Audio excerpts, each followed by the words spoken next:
रूपी वस्त्र है। मैं समझा भी रहा हूं, लेकिन फिर भी आप, इसका मतलब क्या है?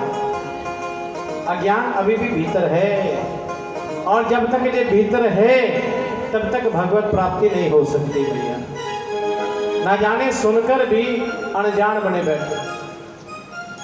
और जिस दिन डीजे पर नाचोगे ना, मैं तो नहीं देखूंगा, ये जो बैठा ना ये जरूर देखेगा कि मेरे से कितना प्रेम है, संसार से कितना प्रेम है। फिर खुद ही पूछ लेना अपने मन से, बता मन तू कहाँ जाना चाहता है। सरल नहीं है महाराज,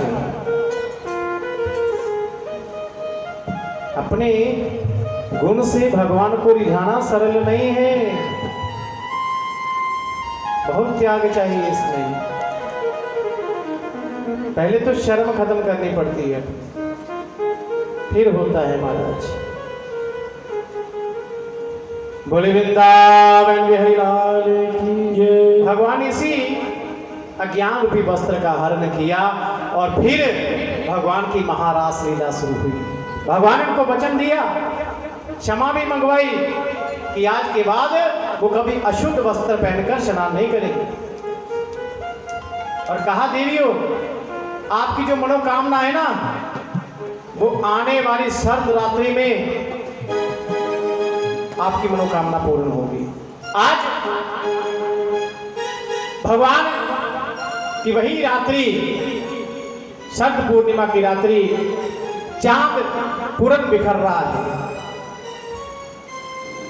और ये कोई आम रात्रि नहीं, व्यास जी ने लिखा है, भगवान पीता रात्रि सर्द उत्फुल्लो मलिका भिक्षम रंतु मनश्चक्रे योग माया मफु आश्रिता। जो भगवान ने जो रात्रि है ना, भगवान ने इसने योग माया का आश्रय लिया है महाराज। जिन रातों का संकेत किया था, वो सारी की सारी रातें एक ही रात में पूंजीबात होकर, एक ही रात में स्मृत होकर वो रात आ गई, शरद पूर्णिमा की रात, पूरन चांद निखर रहा है। और इधर भगवान है तो अपने उस चांद को देखकर गोपियों की याद आ गई, और भगवान ने अपनी फेंक से बंसी को निकाला, और बंसी को निकालकर अपने अधरों पर रखा उन गोपियों को बुलाने के लिए। और बड़ी सुंदर तान भगवान ने छेड़ी, और सुंदर तान जब छेड़ी तो उस तान को सुनकर गोपियां मोहित होने लगी। आज शरद पूर्णिमा की रात, और चंद्रमा अपने पूर्ण स्वरूप में निखरा हुआ और अपने अमृतमय किरणों से जमुना के किनारे पर अपनी अमृतमय किरणों से सभी पुष्पों को वर्षा हो रही है। जमुना का जल एकदम शांत, और उनमें भी तारों की चमक, ऐसे लग रहा है मानो जमुना के उस जल के ऊपर किसी ने मोतियों की चादर बिछा दी है। चंपा, जूही, चमेली के पुष्प खिले हुए हैं महाराज। रात को अपनी सुगंधी सब और बिखेर रहे हैं, और जी जो रास है ना, इन आंखों से नहीं, इसको मन की आंखों से आंखें बंद करके देखो, फिर पता चलेगा महाराज क्या है। इन आंखों से नहीं नजर आएगा महाराज। और क्या किस वन में रात को पक्षी सोते हैं, लेकिन जैसे उस रात्रि को देखा, भगवान की वंशी को सुना, तो मानो पक्षियों के लिए भी दिन चढ़ गया है। मोर पिहू पिहू कर रहे हैं, गौ माता कि मानो अपने भगवान से मिलने के लिए उतावली हो गई, भगवान को बुला रही। ऐसा सुंदर दृश्य।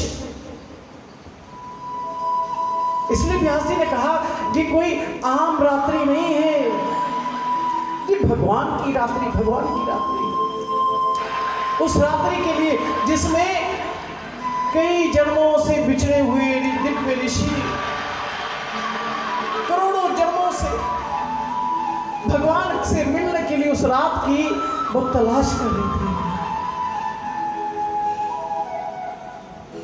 वो सारे के सारे ऋषि, ये गोपियों की साधारण नहीं थी, वेदों की श्रुतियां गोपी थी। बड़े बड़े ऋषि मुनि जिन्होंने तप किया था, वो गोपियों के रूप में अवतरित हुए थे गोकुल में। ये गोपियां कोई और नहीं, ये मथुरा की सीता की सहेलियां थी,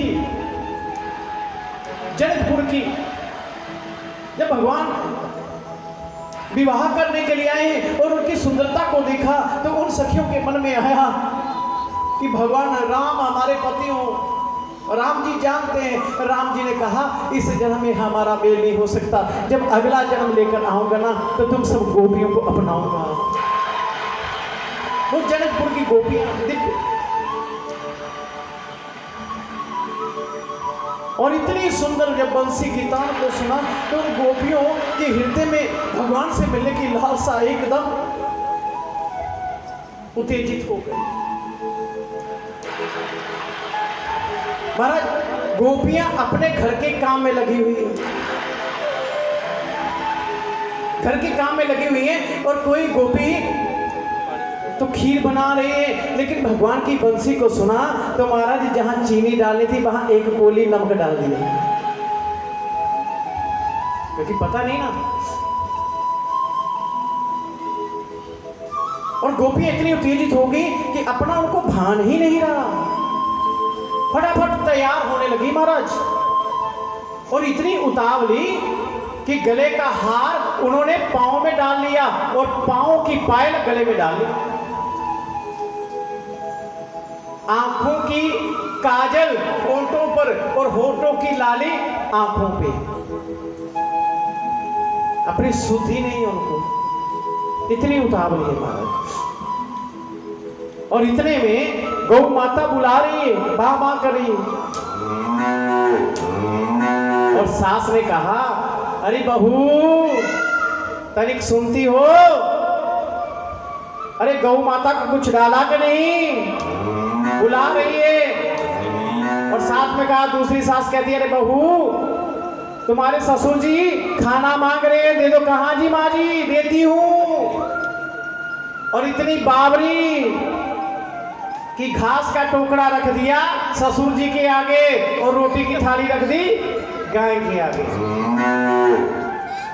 सब की सब चल पड़े हैं कहाँ, जहां भगवान की दिव्य बंसी बज रही है। उस महाराज के लिए किसी को बताया नहीं, बस सुना और चल पड़ी। भगवान की कथा में भी वही पहुंचते हैं जिनको भगवान से प्रेम होता है, सभी नहीं पहुंच पाते महाराज। और सबकी सब गोपियां चलती चलती चलती जहां भगवान सुंदर बंसी बजा रहे हैं वहां आ गई।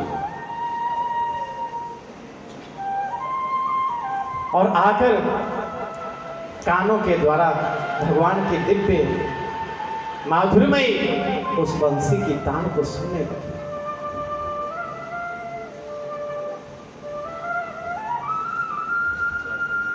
टकटकी लगाए भगवान की ओर देख रही है। और इतने में भगवान ने अपने अधरों से उस बंसी को छोड़ा। जैसे ही बंद किया और भगवान ने सामने देखा तो क्या देखा, गोपियां खड़ी हैं। तो भगवान ने कहा स्वागतम भो महाभागा प्रियम किम करवाणि ब्रजस्या नामयं कश्चित भूतागम कारणम। भगवान ने कहा गोपियों तुम्हारा स्वागत है, तुम्हारा स्वागत है। एक तरफ भगवान ने स्वागत किया गोपियों और दूसरी तरफ फटकार लगा दी महाराज। ब्रजस्य नाम है कश्चित भूतागमन कारण। आधी रात के समय इस भयानक जंगल में अपने पतियों को छोड़कर लोगों की चिंता किए बिना वन में क्यों विचरण करी हो, क्यों आई हो? जाओ, भाग जाओ, चले जाओ। एक तरफ स्वागत किया, दूसरी तरफ फटकार लगा दी। अब गोपियों का तो मन उदास हो गया। मानो समाज को, संसार को भगवान ने उपदेश दिया है कि घर की जो पतिव्रता नारियां हैं उनको आधी रात के समय अकेले कहीं नहीं जाना चाहिए, कहीं नहीं जाना चाहिए। और भगवान ने उनको तीन डर दिए। भगवान ने कहा, अरे तुम्हें लाज नहीं आती? संसार के लोग क्या कहेंगे? इस जंगल में भयंकर जीव हैं, तुम्हें खा जाएंगे। और तीसरा दिया कि अपने पति को छोड़कर मेरी तोड़ आई हो, तुम्हें नरक मिलेगा, नरक। गोपियों ने सुना और गोपियां सुनकर कहती हैं, प्रभु जिस शरीर आज नहीं तो कल नष्ट होगा, और तुम्हारी तलाश में अगर ये जानवरों के काम आ जाए, इसे जानवर भी खा जाए तो हमें तनिक भी चिंता नहीं है महाराज, तनिक भी चिंता नहीं। क्यों? क्योंकि अपने प्रभु को, भगवान की खोज में, भगवान को पाने के लिए ऋषि मुनियों ने करोड़ों वर्ष तप करके ना जाने कितनी बार अपने शरीर को त्याग दिया। और हमें भी अवसर मिला, इस अवसर का हम त्याग क्यों कर दें, वो भी एक जानवर के डर से।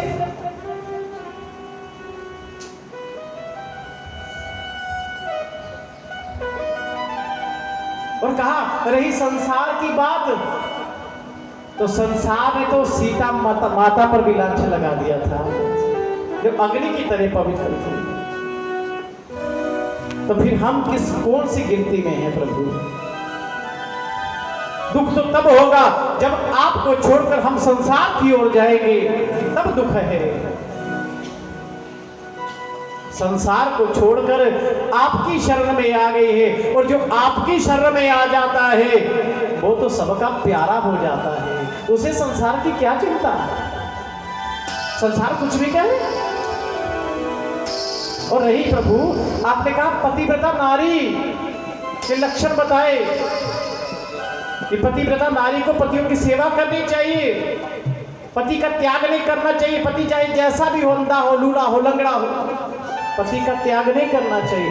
पतिव्रता नारी पति की सेवा करके ही दिव्य तप को प्राप्त कर लेती है। उसे भजन करने की भी जरूरत नहीं है जो अपने पति की सेवा करती है। उसे मंदिर जाने की जरूरत नहीं है जो अपने पति की सेवा करती है। उसे व्रत रखने की जरूरत नहीं है जो अपने तन मन से अपने पति की सेवा करती है। लेकिन प्रभु, आपने जो दिव्य उपदेश दिया है ना, हम तो भोली ग्वार में गोबर के कंडे बनाना हमारा काम, दूध निकालना हमारा, हमको क्या पता पतिव्रता नारी कहती किसे है प्रभु। लेकिन आपके इस उपदेश को सुनकर आज हमें गर्व है अपने आप पर, और हम हाथ उठाकर कह सकते हैं कि संसार में हमसे बड़ा पतिव्रता नारी और कोई नहीं है। कहा क्यों? कहा प्रभु इसलिए कि हमने पतियों की सेवा भी की है तो उनके रूप में भी आपको ही देखा है। अगर हमने गौ माता की सेवा की है तो उनके रूप में भी हमने आपको देखा है। अगर हमने बच्चों की सेवा की है तो उनके रूप में भी हमने आपको ही देखा है।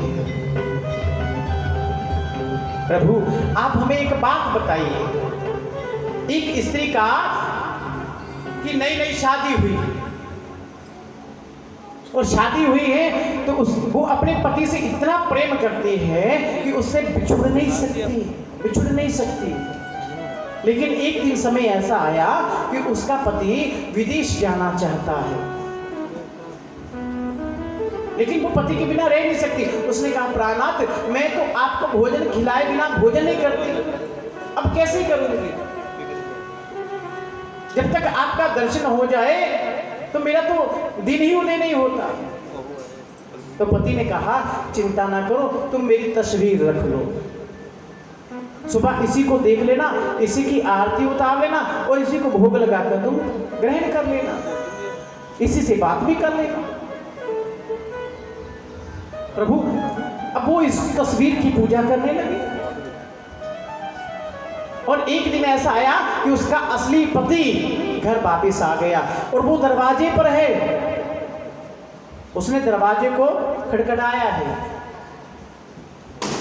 आवाज दी है दरवाजे पर, और वो पत्नी तस्वीर की पूजा करी। अब प्रभु आप बताओ कि उसको तस्वीर की पूजा करनी चाहिए जो दरवाजे पर जो उसका असली पति आया पुकारा है उसके पास जाना चाहिए? भगवान कहते हैं ये कौन सी बड़ी बात है, उनको तो तस्वीर की पूजा नहीं करनी चाहिए, उस समय तो उनको अपने असली पति के पास जाना चाहिए। तो कहा प्रभु यही तो बात हम कह रहे हैं, घर में हम जिनकी सेवा करते हैं, जिनकी पूजा करते हैं, वो तो आपकी तस्वीर है, हम उनकी पूजा करते ही।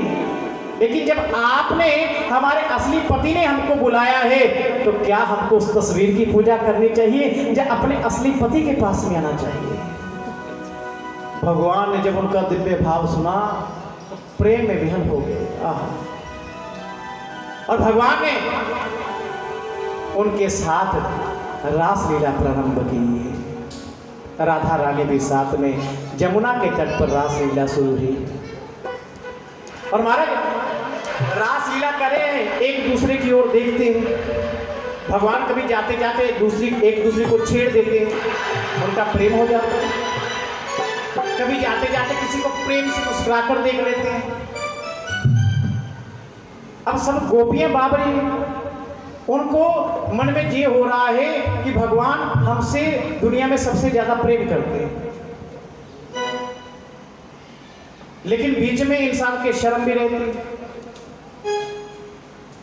भगवान के उनका अंतर प्रेम को प्रकट करने के लिए वहां से अंतर्धान हुई है तो बीच में ही है, लेकिन अपने आप को कहते हैं छुपा लिया। सुखदेव जी कहते हैं अपने आप को छुपा लिया, उनको पता नहीं चला। राधा जी के समय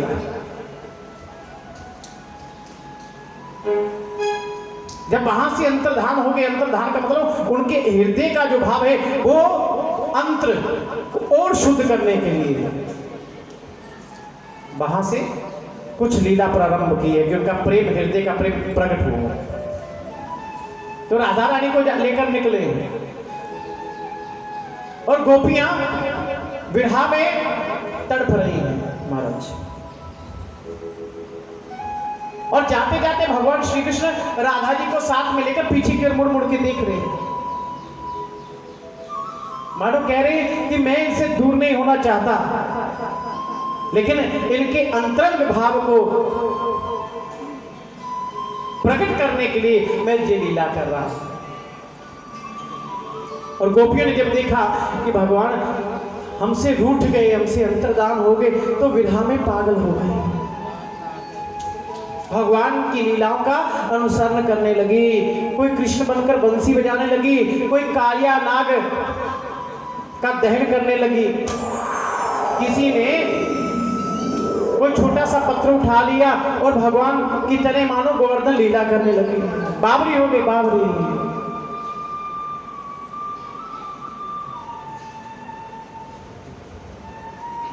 और महाराज इतना बुरा हाल है कि वो गोपियां रह नहीं सकती।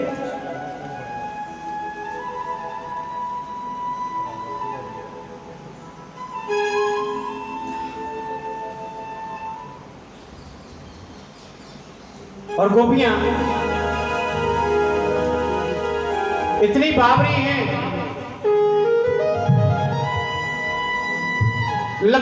हर लता से, हर पता से, हर टहनी से, हर वृक्ष से, जहां की जमुना की लहर से भगवान के का पता पूछने लगी। पशु पक्षी से पूछने लगी, क्या तुमने कन्हैया को देखा? हे पक्षी, हे मयूर, हे गौ माता, क्या आपने कन्हैया को देखा? इतने विरह, न जाने हमसे कौन सा अपराध हो गया जो हमारे भगवान हमसे छोड़कर दूर चले गए हैं। हमने संसार छोड़कर हम इनकी शरण में आए हैं और वही भगवान